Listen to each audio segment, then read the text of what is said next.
Teaching exams को subscribe करके bell icon on कर लें। ये कोई मामूली किताब नहीं है। ये वो दस्तावेज है जिसने आजाद भारत का पूरा नक्शा ही बदल दिया।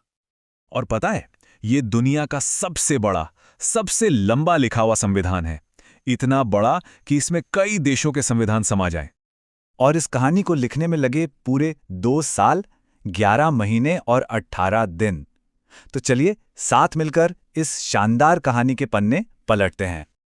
तो इस कहानी की शुरुआत होती है संविधान सभा के बनने से। ये वो लोग थे, हमारे देश के पहले आर्किटेक्ट, जिनके कंधों पर एक नए राष्ट्र का ब्लूप्रिंट तैयार करने की जिम्मेदारी थी। बात है साल 1946 की, जब कैबिनेट मिशन प्लान ने संविधान सभा का आइडिया सामने रखा। फिर आई वो ऐतिहासिक तारीख 9 दिसंबर 1946, जब दिल्ली में इसकी पहली बैठक हुई। और ठीक 2 दिन बाद 11 दिसंबर को डॉक्टर राजेंद्र प्रसाद को इसका परमानेंट अध्यक्ष चुन लिया गया। एक बहुत बड़ा कदम। तो चलिए इसी बात पर एक सवाल हो जाए। स्क्रीन पर देखिए, संविधान सभा के स्थायी अध्यक्ष कौन थे? सोचिए। जी हां, इसका सही जवाब है सी, डॉक्टर राजेंद्र प्रसाद। ये नाम हमेशा याद रखिएगा, बहुत जरूरी है। अब देखिए, सभा तो बन गई, लेकिन असली और सबसे मुश्किल काम था संविधान का ड्राफ्ट तैयार करना। और इस महायज्ञ के लिए एक स्पेशल टीम बनाई गई। इस टीम का नाम था ड्राफ्टिंग कमेटी, यानी प्रारूप समिति। इसे बनाया गया 29 अगस्त 1947 को।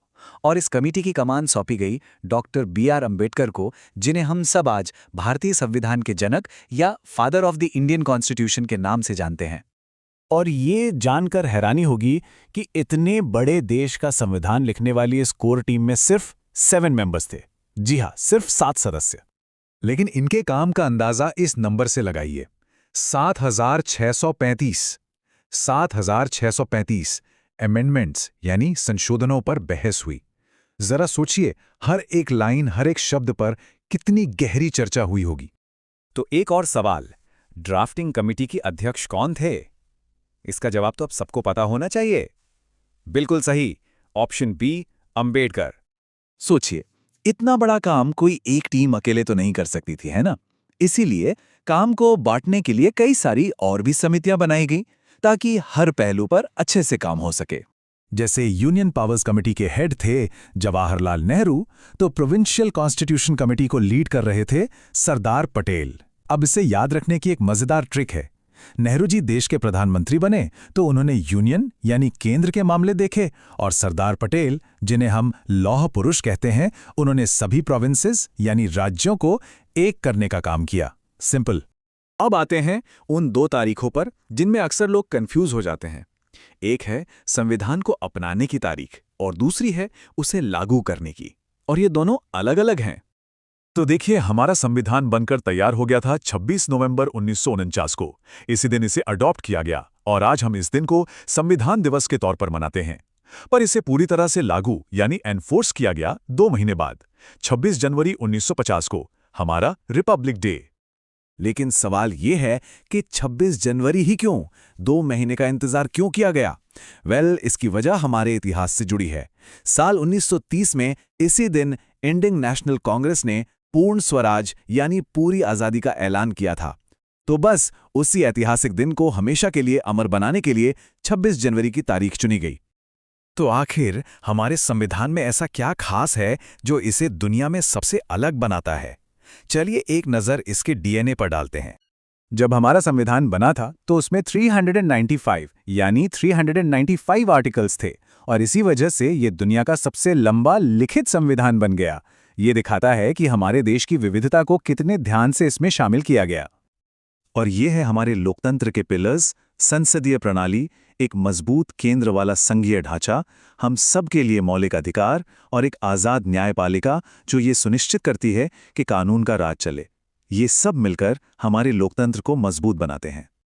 हमारे संविधान निर्माताओं ने एक बहुत ही स्मार्ट काम किया। उन्होंने दुनिया भर के संविधानों को पढ़ा और जो सबसे अच्छी बातें थीं, जैसे यूके से पार्लियामेंट्री सिस्टम, यूएसए से फंडामेंटल राइट्स, उन्हें हमारे देश के हिसाब से ढालकर अपना लिया। ये कॉपी पेस्ट नहीं था, ये एक इंटेलिजेंट इंस्पिरेशन थी।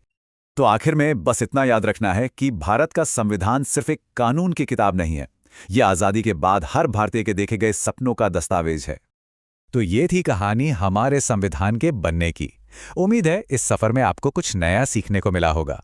अगर ये कोशिश अच्छी लगी तो इसे लाइक करें, अपने दोस्तों और स्टडी ग्रुप्स में ज़रूर शेयर करें, और ऐसे ही और विश्लेषणों के लिए चैनल को सपोर्ट और सब्सक्राइब करना न भूलें।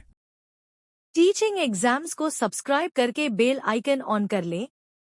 सोचिए एक ऐसी किताब के बारे में जिसने एक पूरे देश की, आज़ाद भारत की तकदीर लिख दी।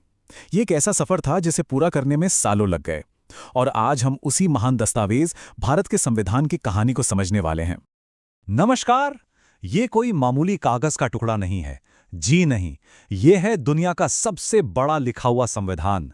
कह सकते हैं कि ये भारत की आत्मा है जिसे पन्नों पर उतारा गया है। और इस कमाल के काम को पूरा करने में कितना वक्त लगा? पूरे 2 साल, 11 महीने और 18 दिन। आज के इस पूरे विश्लेषण में हम इसी शानदार सफर को समझेंगे।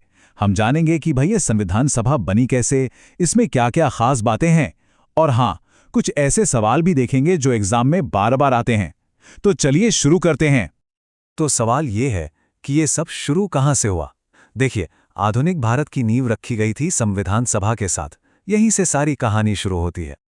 तो देखिए, कहानी शुरू होती है 1946 में, जब कैबिनेट मिशन प्लान ने कहा कि भारत के लिए एक संविधान सभा होनी चाहिए।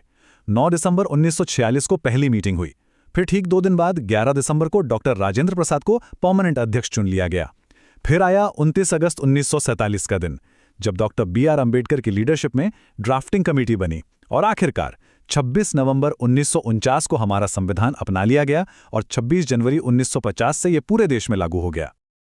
अब बात करते हैं उस कमेटी की जो हमारे संविधान की रीढ़ की हड्डी थी, यानी ड्राफ्टिंग कमेटी। इसके चेयरमैन थे डॉक्टर B.R. अम्बेडकर, जिन्हें हम भारतीय संविधान का जनक भी कहते हैं। इस कमेटी में कुल 7 सदस्य थे, और आप अंदाजा लगाइए, संविधान की ड्राफ्ट पर 164 दिनों तक बहस चली और लगभग 7,635 संशोधन लाए गए। मतलब एक-एक शब्द पर कितनी गहराई से सोचा गया होगा। अच्छा, इन 2 तारीखों में ना अक्सर लोग कंफ्यूज हो जाते हैं, तो चलिए इसे हमेशा के लिए क्लियर कर लेते हैं। हमारा संविधान 26 नवंबर 1949 को अडॉप्ट किया गया, मतलब अपनाया गया। इसीलिए इस दिन हम संविधान दिवस मनाते हैं। लेकिन इसे लागू किया गया 26 जनवरी 1950 को। क्यों? क्योंकि 1930 में इसी दिन कांग्रेस ने पूर्ण स्वराज का नारा दिया था। तो बस उसी ऐतिहासिक दिन को सम्मान देने के लिए 26 जनवरी की तारीख चुनी गई गणतंत्र दिवस के लिए। चलिए अब फटाफट हमारे संविधान की कुछ ऐसी खासियतों पर नजर डालते हैं जो इसे दुनिया में बिल्कुल यूनिक बनाती हैं। तो देखिए, सबसे पहली बात, ये दुनिया का सबसे लंबा लिखा हुआ संविधान है। शुरू में इसमें 395 आर्टिकल्स थे। ये भारत को एक डेमोक्रेटिक और रिपब्लिक देश बनाता है, मतलब असली पावर जनता के हाथ में है। हमने ब्रिटेन से पार्लियामेंट्री सिस्टम लिया, पर उसे अपने हिसाब से ढाला। यहाँ केंद्र और राज्यों के बीच पावर का बंटवारा है, और सबसे ज़रूरी बात, ये हमें मौलिक अधिकार देता है, सरकार को काम करने के लिए निर्देश देता है, और इन सब की रक्षा के लिए हमारे पास एक आज़ाद न्यायपालिका है। आपको पता है, हमारे संविधान बनाने वालों ने दुनिया भर के संविधानों से जो सबसे अच्छी बातें थीं वो ले लीं। जैसे ब्रिटेन से पार्लियामेंट्री सिस्टम, तो अमेरिका से फंडामेंटल राइट्स का आइडिया, आयरलैंड से डायरेक्टिव प्रिंसिपल्स लिए, और जर्मनी से इमरजेंसी के नियम। ये एक तरह से दुनिया के बेस्ट संविधानों का निचोड़ है जिसे भारत के लिए बनाया गया। चलिए, अब तक जो कुछ भी हमने सीखा है उसे परखने का टाइम आ गया है। अब हम कुछ ऐसे सवाल देखेंगे जो एग्जाम में बार बार आते हैं, और हां, उन्हें याद रखने की कुछ मजेदार ट्रिक्स भी देखेंगे। तो पहला सवाल ये रहा, संविधान सभा के पहले, मतलब टेम्परेरी अध्यक्ष कौन थे? सोचिए जरा। सही जवाब है डॉक्टर सच्चिदानंद सिन्हा। और इसके ट्रिक, अरे बहुत आसान है। असेंबली में जो सबसे सीनियर थे उन्हें सम्मान दिया गया, जो सबसे सच्चे माने गए तो बस सच्चे से याद रखिए सच्चिदानंद। सिंपल। अगला सवाल, ड्राफ्टिंग कमेटी जिसने असल में संविधान का पूरा ड्राफ्ट तैयार किया, उसके चेयरमैन कौन थे? बिल्कुल सही। इसका जवाब है डॉक्टर B.R. अम्बेडकर। और इसे याद रखने की ट्रिक भी बड़ी सिंपल है। देखिए, संविधान एक कानूनी डॉक्यूमेंट है और डॉक्टर अम्बेडकर एक बहुत बड़े वकील थे, तो जाहिर है देश का सबसे बड़ा कानूनी दस्तावेज तो वही लिखेंगे ना। चलिए अगला सवाल, यूनियन पावर्स कमेटी यानी संघ शक्ति समिति के अध्यक्ष कौन थे? इसका जवाब है नेहरू। और ट्रिक बहुत आसान। नेहरू जी भारत के पहले प्रधानमंत्री थे, और प्रधानमंत्री का काम क्या होता है? पूरे यूनियन यानी संघ को एक साथ लेकर चलना। तो बस जिस भी कमेटी में यूनियन शब्द दिखे, समझ जाइएगा कि जवाब नेहरू ही होगा। अच्छा, अब ये बताइए, प्रांतीय संविधान समिति मतलब प्रोविंशियल कॉन्स्टिट्यूशन कमेटी के चेयरमैन कौन थे? और सही जवाब है पटेल। इसकी ट्रिक तो उनके सबसे बड़े काम से जुड़ी है। सरदार पटेल ने ही तो सारे प्रांतों यानी प्रोविंसेस और रियासतों को एक करके भारत बनाया था, इसलिए प्रोविंशियल कमेटी के हेड भी वही थे। है ना आसान? ये सवाल भी बहुत बार पूछा जाता है, संविधान सभा के कॉन्स्टिट्यूशनल एडवाइजर कौन थे? सही जवाब है BN राव। और इसकी ट्रिक तो सबसे मजेदार है। एक सलाहकार यानी एडवाइजर का काम क्या होता है? सही राय देना। तो राय से याद रखिए राव, BN राव। बहुत बढ़िया। आप तैयार हो जाइए एक रैपिड फायर राउंड के लिए। मैं जल्दी जल्दी सवाल पूछूंगा और आपको फटाफट जवाब सोचना है। रेडी? चलिए शुरू करते हैं। पहला सवाल, संविधान को अडॉप्ट कब किया गया था? सही जवाब है 26 नवंबर 1949, और इसी दिन हम संविधान दिवस मनाते हैं। अगला सवाल, ओरिजिनल संविधान में कितने आर्टिकल्स थे? बिल्कुल सही जवाब है 395, हमारे पूरे लीगल सिस्टम की नींव।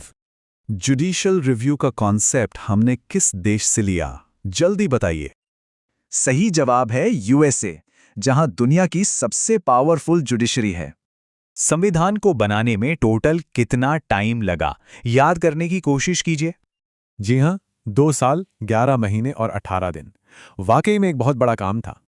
और इस राउंड का आखिरी सवाल, संविधान सभा की पहली बैठक कब हुई थी? सही जवाब है 9 दिसंबर 1946, वो दिन जब इस ऐतिहासिक सफर की शुरुआत हुई थी। शानदार।